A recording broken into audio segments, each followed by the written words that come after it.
Welcome to Access Television. I'm Gunargie O'Sullivan. Today we have Carleen Thomas in the studio with us. She is a North Vancouver candidate and the project manager for Sacred Trust, the Sacred Trust Initiative. She is from the Tsleil-Waututh, and we're very pleased to have you here with us. Thanks, Gunargie. You're welcome. It's a pleasure to meet you. You're a First Nations candidate. We're very proud that you have stepped up to the challenge to represent the people. Thanks. Yeah, You're it's been very interesting. I bet. Well, you know, we have a few questions for you regarding your candidacy. And the first question, of course, is what is your stance on Aboriginal issues? Aboriginal issues is obviously very important to me, being a First Nations woman. So it's important that we have what I'd like to see happen is the relationship between First Nations people of Canada and the federal government come to that more nation-to-nation relationship. And I think that's the most important issue, besides the missing and murdered Indigenous women inquiry and housing and education and all that stuff as well. Yeah, that's a lot of stuff. Yeah. You know, we have a lot of issues here in Canada as First Nations people. So many that we can barely count them on our own hands. What about housing, fishing, and hunting rights? I mean, we're living in the urban city here, but you're representing North Van. Right. So the Indigenous, the First Nations communities in the North Van riding, we're covered under the Constitution, so we have those rights already protected. The Tsleil-Waututh Nation in particular, because I can't speak for the Squamish Nation, have a pretty good relationship with various departments of the Department of Fisheries and Oceans. We are doing housing projects with CMHC. Education, well, education, like most First Nations across the country, it's a really contentious issue. There's not a whole lot of funding, and I think the important thing is to take a look at those types of policies and regulations and work with communities to make it better for our future upcoming leaders and professionals, and yeah. Well, we're dealing with housing on and off the reserve in our case. So does it make it a little more problematic in any way? In a way, I think, but I think what Tom Mulcair and the NDP will be doing is talking about having a national housing strategy and working more closely with provinces and communities to ensure that Canadian citizens have adequate, safe housing, because, you know, currently, you know, housing is for those who can secure mortgages and, you know, have those kinds of financial security, but not all citizens have that. Do you plan to support having over 1,000 supportive housing per year? Is that a possibility, do you think?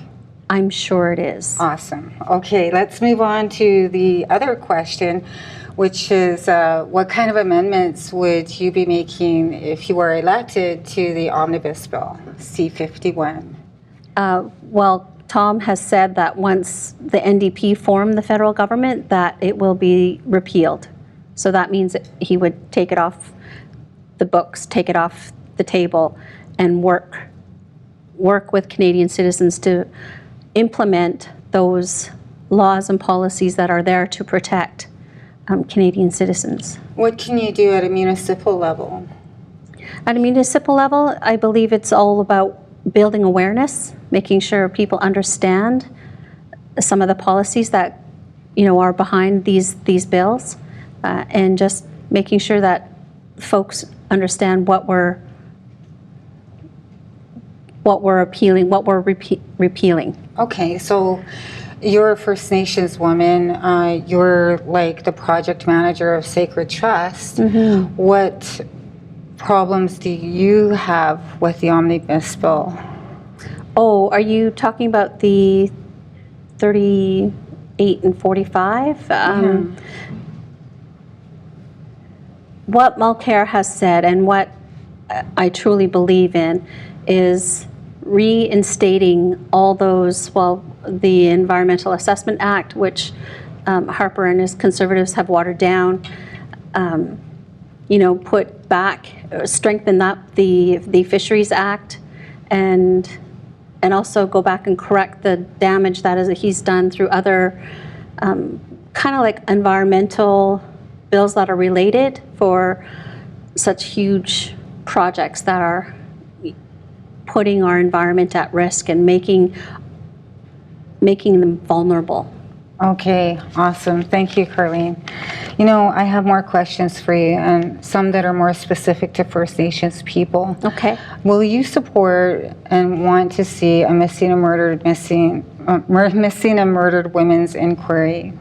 Absolutely. At a national level? Yes. Yeah, of course. Yeah, it's incredible that a government can push aside or sweep under the carpet the fact that, there are 1,200 missing and murdered people, take Indigenous women out of that and just say people. They're human beings. They have families, they have friends, they have communities that are impacted by this loss. Since you brought it up, you talked about the importance of bringing up those issues at a community level on places like Access Television, community radio, so on and so forth. There's a petition that is circulating regarding the community television. Can you support that in any way? Oh, absolutely. Yeah. We know how important it is for local issues to get some kind of media attention. More often than not, we get news that are more national, and we don't get to hear community leaders speak about what they would like to see or what they would like to work, how to find solutions for these issues that are in our own communities. I remember what I wanted to say with the Truth and Reconciliation. Sinclair and his commission had sent forward these 94 calls to action, and the missing and murdered Indigenous women was part of that. So implementing those calls to action will be also something I'll carry forward to Ottawa. Well, good to hear. Where's your office and how do people contact you to support you? Okay, our office is located at 2030 Marine Drive in North Vancouver. We are sharing our office with our brother riding, Larry Koopman, who's West Van Sunshine Coast. Aloha. Thank you. You're welcome. Hi, Tsepka. Thanking all of you.